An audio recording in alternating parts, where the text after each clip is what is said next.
It's another normal day in the small town of Midwich. Young couple Sam and Zoe are moving here to start a new life, and they celebrate by getting frisky on the floor of their new home. Psychiatrist Susanna ends another therapy session before informing her daughter Cassie that she's leaving for London on a date. Jody comes from the city to see her pregnant sister Deborah. Stuart invites co-worker Amrita to stay at his house so they can have some fun while his family is away for the weekend. Suddenly, the power begins failing all over town, starting with small flickers that eventually make all devices go off. All the animals are also starting to get disturbed and uncomfortable in their homes. At the police station, Officer Paul receives a report about the town's power lines, but they can't find the source of the problems. Moments later, the power goes out completely. The horses at the local stable are so uncomfortable that they finally push the doors open and run through town as if they were scared of something. In the school, a boy wakes up and creeps out his teacher Jane by standing frozen in the middle of the hallway with a blank stare on his face. At that moment, a bright light falls from the sky and hits the school garden, and everyone in town begins passing out right where they are standing. In London, Susanna finishes her date and tries to take the train, but the service isn't working because of the power loss and she has to take a cab. Meanwhile, Stuart's daughter Charlotte wakes up in her granny's house when she hears her mother Sarah watching the news. Apparently Midwich has been sealed off because of the power loss, yet there haven't been any posts on social media from the citizens. When Susanna makes it to town, she finds the road blocked by the police, and they won't let her pass even when she mentions she lives there. Susanna decides to walk through the woods to enter the town through an abandoned road, and she comes across a group of people wearing hazmat suits. They're doing some testing by tying a man to a rope and letting him walk further into town, but as soon as he comes close to a sleeping citizen, the man passes out as well.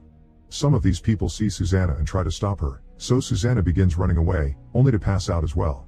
At the police station, Paul meets Bryony, a special agent sent from home office to analyze the situation in Midwich, but they can't make sense of it, especially when the drones they sent come back with nothing but static. At that moment they're informed of a body that woke up, so Paul and Bryony go to Midwich, where in a tent outside the border they meet Susanna. It seems people who weren't there when it all happened wake up quickly. Susanna explains she felt lightness and dizziness before it all went quiet.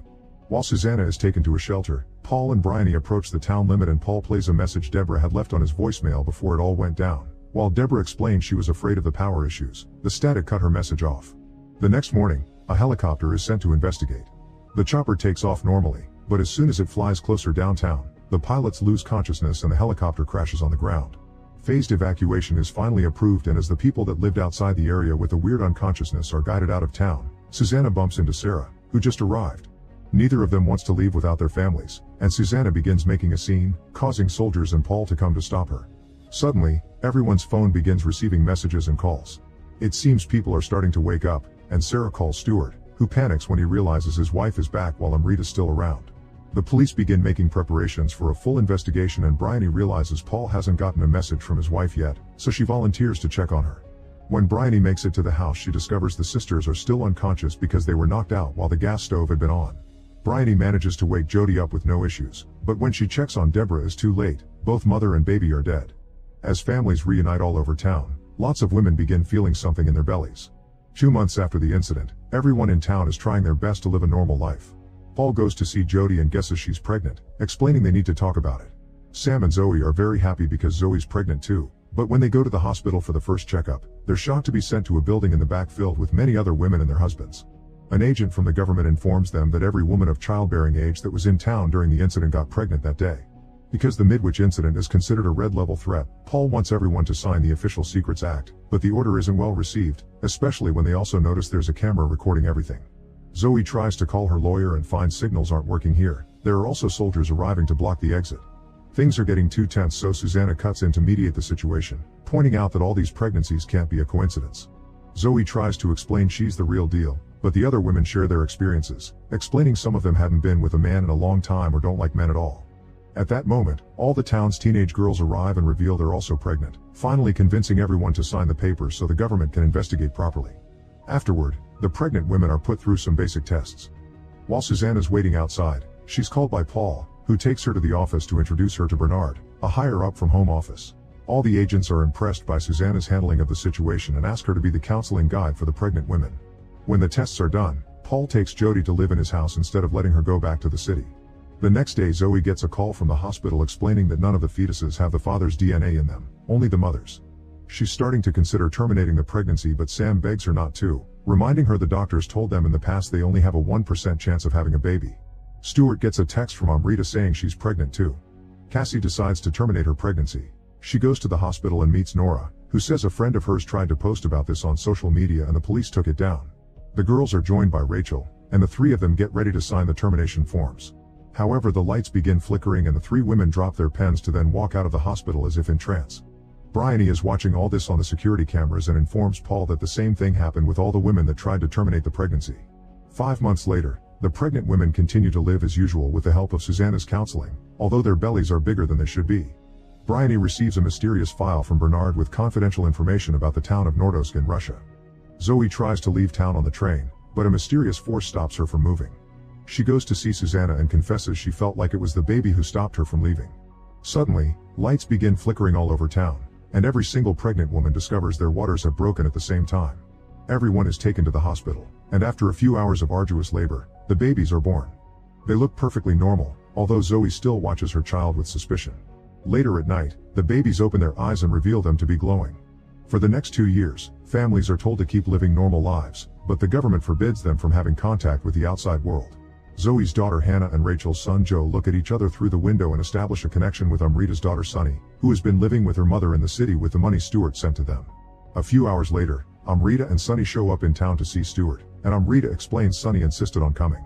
Since the children are growing up very quickly, a special school is prepared for them, and Sam will be their teacher. During the school tour, the lights begin flickering and the children run to the window to see Charlotte is bringing Sunny. The kids immediately go to make a circle around Sunny and offer a school jacket to welcome her into the group. Suddenly Jane's dog begins barking at the kids and tries to go after them, but the kids turn around and stare creepily at the dog to make him stop. Zoe breaks the circle to take Hannah away, and she gets glared at too. At home, Zoe wonders how Hannah knew that girl, and Hannah says they've always known her. Susanna goes to see Amrita to confirm she got pregnant during the incident. Amrita explains to Susanna that she also tried to terminate the pregnancy, but in the end she walked away from the hospital. Paul arrives to tell Amrita she can't leave town, but Amrita refuses and tells Sunny they're leaving. Sunny doesn't want to leave though, she wants to stay with all the others, and she proceeds to name every single special kid by name. Moments later, they conduct an experiment where they use a series of images to confirm all the children share a hive mind, so what one of them sees is seen by the entire group. Zoe sneaks into the office to talk to Amrita and tell her about how the government pays them to keep the town in isolation. The women exchange numbers, and Zoe advises Amrita to leave while she can. Later, while Zoe is taking her daughter home, Hannah makes her mom stop so they can watch how Jane's dog is retrieved from the creek. Apparently the poor pet is dead, and Hannah smirks at the sight. When they arrive home, Zoe is very spooked, and Hannah tells Sam that he's the only one that loves her because Zoe hates her. Susanna shares the test results with Cassie, who later asks her daughter Evie about it. Evie confirms she can hear her friend's thoughts and that she didn't say anything because she didn't want to scare her mom, but Cassie assures her she'll always be loved. Then Evie finishes a drawing of the dead dog. Later, Sam goes out to get his car ready and chats with Rachel's husband Curtis, who complains about how the government has been handling things. He doesn't consider Joe his son and he only uses him for the money. The only boy Curtis cares about is David, the son they already had before the incident. Inside, Zoe looks for Hannah, who suddenly announces they didn't hurt the dog and forces her mother to move, causing her hand to get burned by the boiling water. Hannah releases her and repeats that the dog's death wasn't their fault. Amrita's still sure she wants to leave, but Susanna convinces her to give the project a chance. She takes Amrita to have a chat with Sarah while she looks over Sunny, who says she's always known the other kids. When Susanna looks away for a moment, Sunny disappears, and as soon as Amrita gets up to go looking for her, Sunny reappears next to Sarah. The kid asks Sarah for a hug, and as the lights begin flickering, Sunny calls Sarah Mummy. Hurt, Amrita takes Sunny away. After all the children are put to bed, Zoe goes to see Susanna to tell her what happened with her hand and how Sunny's arrival made everything worse, but Susanna is skeptical. In the meantime, Amrita tells Sunny it's time to leave, causing all the special kids to wake up. Amrita and Sunny make it to the parking lot, where Amrita leaves a message on Zoe's phone before trying to convince Sunny to get in the car. Sunny refuses and her eyes start glowing as the lights begin flickering and the special kids approach their windows to look in the distance. Moments later, Charlotte wakes up to find Sunny outside the house. Susanna is called to help and Sarah explains Sunny only said Amrita dropped her there and left. Nobody can contact Amrita on the phone and Susanna thinks of bringing Sunny with her, but Sunny wants to stay there, and Sarah accepts. At that moment, Susanna gets a call from Paul, who's found Amrita's car still in the parking lot. They go to investigate and find all the doors open with only one of Amrita's shoes inside. Meanwhile, Zoe listens to Amrita's voicemail and when she checks on Hannah, the kid makes a gesture as if asking her to keep the secret. A few days later, all the children begin attending the special school, showing great intelligence in every subject. Bryony and Paul continue to investigate Amrita's disappearance, but all the security cameras glitched while she was around. Susanna gathers the mothers to tell them about the hive mind, and Cassie thinks they should all accept it as the evolutionary step. Zoe doesn't attend this meeting and is starting to get tired of Hannah sneaking into her bed every night because she's been having nightmares since Sunny arrived. In the evening, Susanna notices Evie's having a nightmare and touches her forehead, which causes her to see a vision of a frozen landscape and a hand against a door. The next day, Paul compares the hotel footage from before and after the glitch, and notices the van next to Amrita's car is different. He finds the missing van in a warehouse that sells frozen products, and a worker tells him the vehicle is broken. Paul inspects it anyway, and when looks inside, he discovers Amrita's body. At the same time, Suzanne is checking Evie's drawings when she finds one of Amrita. Later Bryony and Paul report to Bernard, pointing out that the van shouldn't have stayed cold for so long if it was broken. Bernard asks them to make a cover-up to keep peace in town. Meanwhile, Paul's son Nathan and Joe play on the swings at school while waiting for their fathers. Curtis shows up with David, who wants to play on the swings too, so Curtis drags Joe off and gives David the spot. Joe and Nathan don't like this and begin glaring at David until the swing loses control, hitting Curtis with the seat and making David fall. Susanna goes to see Zoe, who doesn't want to talk because she hasn't been sleeping well because of Hannah. When Susanna sees the kid, she asks her if she's having nightmares too, but Hannah denies it. At that moment, Curtis arrives with a wounded David and blames Joe for everything even while Sam says it was an accident. When night falls, Zoe plays Amrita's message to Sam, pointing out it's weird for her to leave without Sunny. They're suddenly interrupted by Hannah, who wants to sleep with them again. Zoe refuses and drags Hannah to her own bed, causing Hannah to retaliate by making Zoe hit her head against the wall. Sam comes to check on her and doesn't believe Zoe when she says Hannah made her do it. The next morning, Susanna tries to touch Evie's forehead, but her hand freezes. Sam says hi to Curtis and learns he won't let Joe go to school as punishment. This angers Hannah and she scratches Curtis' car, causing him to yell at her. Later Susanna goes to the school during nap time and requests to see Nathan. She pulls out a recorder and begins asking questions about the swing incident. Nath is uncomfortable by this, and as the lights start flickering, all the kids appear outside and begin pounding at the windows. Nathan starts to scream and Sam comes to check on him, discovering all the kids pointing at Susanna to blame her. Afterward, Susanna tells Paul and Bryony about the nightmares the children have been having since Sunny arrived. It seems they're scared about something related to Amrita, but Bryony doesn't take her seriously. Meanwhile, Zoe goes to the train station and this time she manages to leave without freezing. She goes to London and meets with an old friend, with whom she shares the whole story. The guy kisses Zoe and invites her to get frisky, but Zoe turns him down when she realizes that they're being watched and the children let her go because they want her out. As she runs away, Bernard watches her from afar. At home, Hannah asks Sam why he let Curtis yell at her.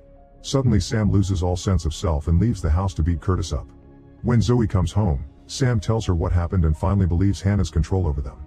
They agree to work together to deal with this and reconcile by getting frisky on the couch. In the meantime, Susanna encourages Cassie to have a night out while she watches over Evie. As soon as Cassie is gone, Evie asks Susanna to go for a walk and play hide and seek. While Nathan tells Paul that Evie is afraid her grandmother wants to hurt her, Susanna looks for Evie and finds her on the train tracks, accusing her of wanting the children to die. Susanna begins chasing Evie down the tracks when suddenly a train shows up. Fortunately, Paul shows up as well and saves them just in time. Cassie is with him and thinks this together with the incident at school proves Susanna isn't safe, so she and Evie won't be living with them anymore. Sometime later, Susanna is so depressed that another doctor has to take over the counseling sessions. Zoe begins writing a memoir of everything that has happened since the incident, which she shares with Sam but keeps secret from Hannah. When she finishes it, she prints a copy and hides it under a pile of books. She also prints a second copy that she gives to Bryony. When Bryony returns to the office, she finds Bernard announcing they have the cover story to close Amrita's case. He's faked some tests to prove she had been intoxicated and walked into the wrong vehicle. Then Bryony tells Bernard about Zoe's memoir, explaining Zoe wants a meeting or she'll publish it. Meanwhile, Susanna receives a message from someone called Earth Monitor asking her to keep searching for the truth. The message has a link that shows her the word Nordosk. In the evening, Paul arrives home to find Nathan sulking because he doesn't like Jody's nose ring. The next day, Paul hears Jody scream in the bathroom and discovers Nathan made her remove the ring, making her bleed. When Paul confronts Nathan, the boy says that's what Paul wanted. Starting to see the truth behind these kids, Paul goes to see Susanna and tells her the truth about Amrita. In return, Susanna shares the recording of the conversation she had with Nathan and the message she got on her computer. Paul takes Susanna's recording to the station to clean up the audio and hears a bunch of children screaming in Russian, including the word Nordosk. In the meantime, Zoe meets with Bryony and Bernard and explains she wants to leave with Sam. If they help her, she promises to destroy all the copies of her memoir. At school, Sam gets a message from Zoe telling him she got the deal. Then Sam puts his attention back on the children, who are looking at a bush of poisonous berries. While Zoe makes her way home, she suddenly stops to touch her stomach, realizing she may be pregnant. She immediately buys a pregnancy test to confirm it and has to hide it away when Hannah arrives home and gets suspicious. Afterward, Zoe talks to Sam in private, telling him they should abandon Hannah and leave town. From across the street, Joe sees Zoe by the window hiding the memoir draft. Hannah mentally receives this information and enters the room to check on it. Paul sneaks into Bryony's office to steal the Nordosk file, where he finds a report about a school for special children. None of them survived, and the report doesn't say why. Meanwhile, Sam takes Hannah to the school picnic, and all the children turn to glare at him. Sam immediately texts Zoe, telling her the kids know they're leaving. Zoe wants to leave anyway, and Sam ditches the picnic while the kids watch him from the woods. Susanna visits Cassie and tells her about the dark place she was in when she became a mother too, but swears she's better now. She tries to explain that these kids are dangerous, and when Cassie denies it, Susanna wonders how Cassie hurt her hand. Seeing as Cassie continues to be blind, Susanna finally confesses Amrita's dead, and any parent could be next. At that moment, it begins to rain, and everyone at the picnic returns home. Evie discovers Susanna's with Cassie and gets furious, saying this can't be stopped because it's too late. Sam and Zoe begin getting ready to leave, but Zoe finds her memoir copy missing. Sam hears a noise outside and he finds Joe, who uses his power to make him grab a herbicide bottle to end things for himself. Inside, Hannah finds Zoe and tries to make her eat the poisonous berries. Susanna tries to reason with Evie, who wants Sam to be stopped from leaving. When she brings up Nordosk, the lights flicker even more. Meanwhile, Bryony finds Paul with the file and confirms that the town of Nordosk went through the same pregnancy issues many years ago. She had to lie because those were Bernard's orders. At that same time, Evie confirms this story too, saying the previous group of special children wasn't welcome, so they were locked in a freezing classroom while the adults escaped. Later, the Russians bombed the school.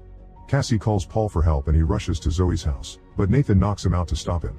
Susanna swears they don't want another Nordosk to happen and promises the kids will be loved forever. Evie says she better keep that promise and sends the message to the other kids, who immediately cancel all the deaths they were about to bring on Sam, Zoe, and Paul.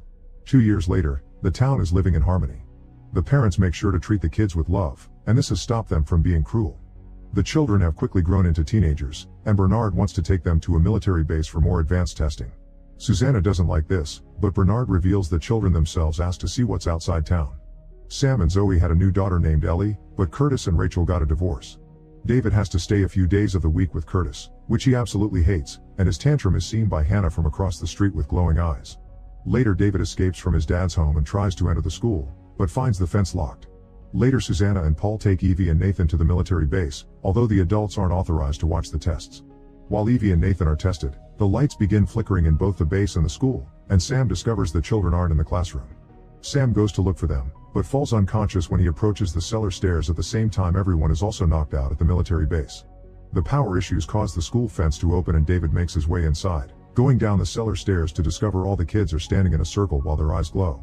Joe sees him and David gets so scared that he runs away, dropping his toy on the way out. At that moment, Sam wakes up and sees David too.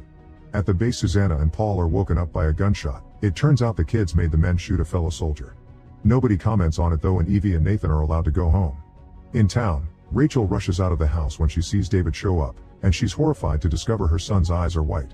Later at the hospital, Susanna tries to ask David questions, but the child only says the word school. He also keeps having nightmares because before, when he tried to escape the school, the kids surrounded him in the forest and deleted his memory. When Paul gets home, he tells Jody about the base only to be interrupted by Nathan. While holding a sharp object, he tells his parents that he doesn't want to leave them. Sam can't stop dreaming about David running from the school and goes to check the stairs, only to find the toy. He shows it to Zoe, who asks him not to go to Paul in order to protect Ellie. At the hospital, Rachel overhears Bernard telling Joe that he let David jeopardize the project. Horrified, Rachel grabs David and leaves the hospital. Susanna's writing to Earth Monitor explaining the latest trouble when she gets a call from Rachel to warn her about them, but the communication is cut off when Joe finds her missing in the room. All the kids get the information and leave their houses to block the road, so when Rachel shows up in her car, they make her crash, killing her. The next day, Bernard has a meeting with the parents to inform them the kids don't feel safe anymore and they'll be taken away. Nora and Jane are furious because it means the 5 past years were for nothing. Cassie asks Evie to see reason, but her daughter hurts her by completely ignoring her. Later, Bernard orders David to be kept in the hospital instead of sending him back to Curtis. At the end of the day, Sam finally gives in and shows Paul the toy. Paul calls Susanna and together they go to check the school cellars, where they find a burned circle on the ground, proving David saw something. Suddenly the electricity begins flickering and Paul goes outside to check, finding 2 kids that take the keys away from him and lock the cellar door, leaving Susanna trapped inside. The children take Paul back to town and ask him to stay with Nathan for the night. Paul wants to save Susanna anyway, and when Nathan tries to stop him, Paul discovers the boy keeps a sharp object in his hand. Nathan explains that if he's in pain, the others can't know what he thinks. At that moment, Susanna sees Bernard entering the cellar and notices his eyes glow too. The next morning, Curtis pays a dealer to get him a gun. At Zoe's home, Hannah threatens with killing Ellie until Sam finally admits he found the toy. Jane comes to work and finds Susanna, releasing her. Susanna runs home, only to find Cassie has overdosed and must be taken to the hospital. Bryony and Paul ask to talk to Susanna, who reveals she knows about Nordosk and that one of the kids did survive the bombing. That kid is now Bernard. Their conversation is suddenly interrupted by Joe, who wants Susanna to leave with him. Paul tries to defend her, but Joe tosses him against the wall. Susanna agrees to leave with him and Joe begins interrogating her as he threatens with breaking the glass ceiling on her. His plans are stopped by Curtis, who immediately shoots Joe and the guard that comes out. Joe's death is felt by all the children, including Evie, who is visiting her mother. When she tries to leave, Cassie convinces her to take her along. Curtis enters the hospital, killing as many guards as needed, and grabs David to escape together. On their way out, they're stopped by Susanna, who points out that the kids won't let him leave. Her point's proven when a bunch of kids show up and try to make Curtis shoot David, but Paul shows up and shoots Curtis first. Afterward, Susanna discovers Cassie is gone and gets a call from Evie, telling her Cassie will be leaving with them the next day. Then Susanna gets a message from Earth Monitor asking her to stop them. Paul returns home and discovers Nathan is gone. Jody explains the boy didn't want to leave but he had to, and he left a note saying help me. All the parents are called for a meeting, confirming all the kids have left their homes and now they're hiding in the school. Suddenly the army arrives, which not even Bryony knew about, meaning the children are controlling them. A soldier orders curfew for the day and all the adults are sent home. Paul sneaks out and goes to see Susanna to work on a plan to stop the kids. Susanna wants to rescue Cassie, and Paul asks her to rescue Nathan too because he doesn't want to be one of them. Susanna goes to the school to talk to the children and Bernard, who don't believe her when she says she wants to come along because she loves them. Suddenly another mother shows up and they allow her to give her daughter one last hug. However, the mother tries to take the girl away, and the soldiers shoot her. Cassie finally sees the truth, but Susanna pretends to be fine with this to gain their trust.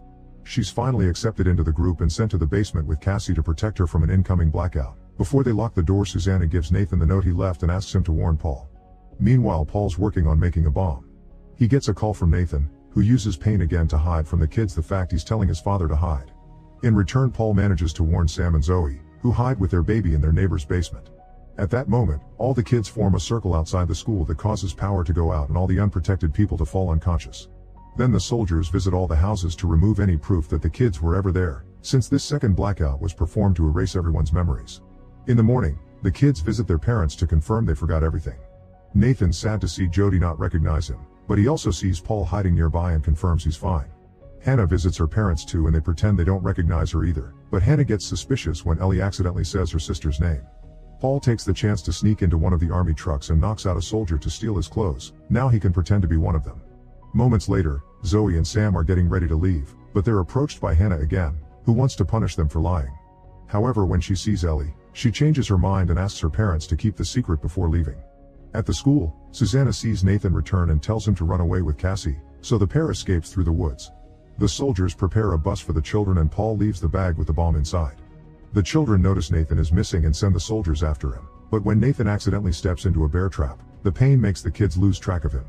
Susanna tells them that Nathan obviously is a danger to the hive and should be cut off, also that she's the new hostage so they don't need Cassie either. The kids see her point and release Nathan from the connection. Moments later, the bus leaves with the kids while Bernard and the soldiers escort them with their trucks.